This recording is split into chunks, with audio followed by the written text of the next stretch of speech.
ಈಗ ನೀವು ಈಗಾಗಲೇ ನೋಡಿರ್ಬೋದು ಬಿಹಾರದಲ್ಲಿ. ಬಿಹಾರದಲ್ಲಿ ನಿತೀಶ್ ಕುಮಾರ್ ಮತ್ತೆ ಬಿಜೆಪಿ ಏನು ಎರಡೂನು ಸಮನ್ವಯಕ್ಕೆ ಹೋದ್ರು ಲ್ಯಾಂಡ್ ಸ್ಲೈಡಿಂಗ್ ವಿಕ್ಟರಿ ಮಾಡ್ಕೊಂಡು. ಅದೇ ರೀತಿ ನಮ್ಮ ಆಶಯ ಏನು ಅಂತಂದ್ರೆ ನಮ್ಮ ಜೆಡಿಎಸ್ ಪಕ್ಷ ಮತ್ತು ನಮ್ಮ ಬಿಜೆಪಿ ಎರಡೂ ಒಗ್ಗಟ್ಟಾಗಿ ಹೋದ್ರೆ ಈ ಕಾಂಗ್ರೆಸ್ನ ದುರಾಡಳಿತ ಇವತ್ತೇನು ನೀವನ್ನೆಲ್ಲ ನೋಡ್ತಾ ಇದ್ದೀರಾ. ಈ ದುರಾಡಳಿತ ಅಂತ್ಯ ಮಾಡ್ಬೇಕು ಅಂತಂದ್ರೆ ಇಬ್ರು ಒಗ್ಗಟ್ಟಾಗಿ ಹೋಗ್ಬೇಕು ಅಂತ ನಮ್ಮ ಅನಿಸಿಕೆ. ಆದ್ರೂ ಕೂಡ ಎಲ್ಲೋ ಒಂದ್ ಕಡೆ ನೀವ್ ಹೇಳಿದ್ದು ಸತ್ಯ.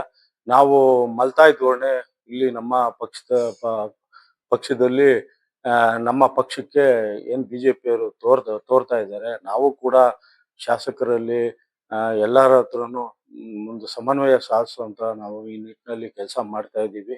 ಮುಂದಿನ ದಿನಗಳಲ್ಲಿ ಇದು ಎಲ್ಲ ಒಂದು ಕಾರ್ಯ ಪ್ರವೃತ್ತಕ್ಕಾಗುತ್ತೆ.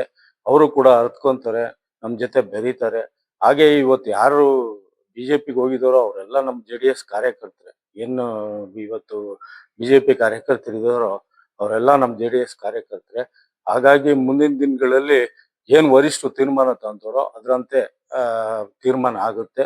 ಹಾಗೆಯೇ ಅವ್ರಿಗೂ ಕೂಡ ಮನವರಿಕೆ ಆಗಿದೆ. ಯಾಕೆ ಅಂತಂದ್ರೆ ಬಿಹಾರ್ ಚುನಾವಣೆ ಮತ್ತೆ ತಮಿಳ್ನಾಡು ಚುನಾವಣೆ ಇವೆಲ್ಲ ನೋಡಿದಾಗ ಎಲ್ಲೋ ಒಂದ್ ಕಡೆ ನಾವು ಜೆಡಿಎಸ್ ಜೊತೆ ಹೋದ್ರೆ ಮಾತ್ರ ನಮ್ಗೆ ಇಲ್ಲಿ ಒಂದು ಅಭೂತಪೂರ್ವವಾದಂತ ಒಂದು ಜಯ ಸಾಧಿಸಬಹುದು ಅನ್ನೋ ಒಂದು ನಿಟ್ಟಿನಲ್ಲಿ ಅವರು ಕೂಡ ಯೋಚನೆ ಮಾಡಿರ್ತಾರೆ.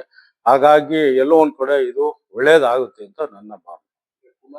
ನಮ್ಮಲ್ಲಿ ಬೂತ್ ಮಟ್ಟದಕ್ಕೆ ನಾವು ಸಂಘಟನೆಗೆ ಒತ್ತು ಕೊಡ್ತಾ ಇಲ್ಲ.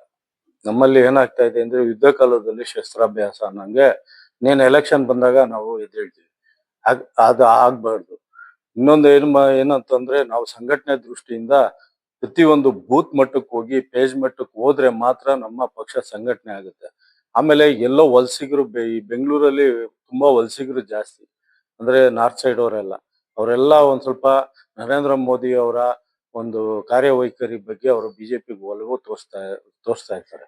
ಈ ನಿಟ್ಟಿನಲ್ಲಿ ನಾವು ಕೂಡ ದೇವೇಗೌಡರು ಬೆಂಗಳೂರಿಗೆ ಕೊಟ್ಟಂತ ಕೊಡುಗೆ ಮತ್ತು ಕುಮಾರಣ್ಣವರು ಬೆಂಗಳೂರಿಗೆ ಕೊಟ್ಟಂತ ಕೊಡುಗೆಗಳನ್ನ ನಾವು ಅವ್ರಿಗೆ ವ್ಯವಸ್ಥೆ ಹೋದಾಗ ಅವರು ನಮ್ಮ ಚಿಹ್ನೆ ಅನ್ನೋದೇನೆ ಅವ್ರಿಗೆ ಗೊತ್ತಿಲ್ಲ. ನಮ್ಮ ಹೊರೆ ಮಹಿಳೆ ಚಿಹ್ನೆನೆ ಬಗ್ಗೆನೇ ಗೊತ್ತಿಲ್ಲ.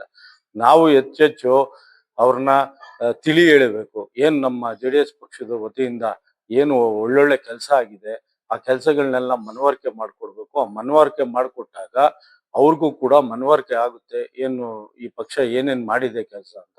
ಆ ನಿಟ್ಟಿನಲ್ಲಿ ನಾವು ಪ್ರವೃತ್ತಿ ಆಗ್ಬೇಕು. ಪ್ರತಿಯೊಬ್ಬರು ಯುವಕರು ಪ್ರತಿಯೊಬ್ಬ ಕಾರ್ಯಕರ್ತರು ಕೂಡ ಅವ್ರಿಗೆ ಮುಟ್ಟುವಂತ ಕೆಲಸ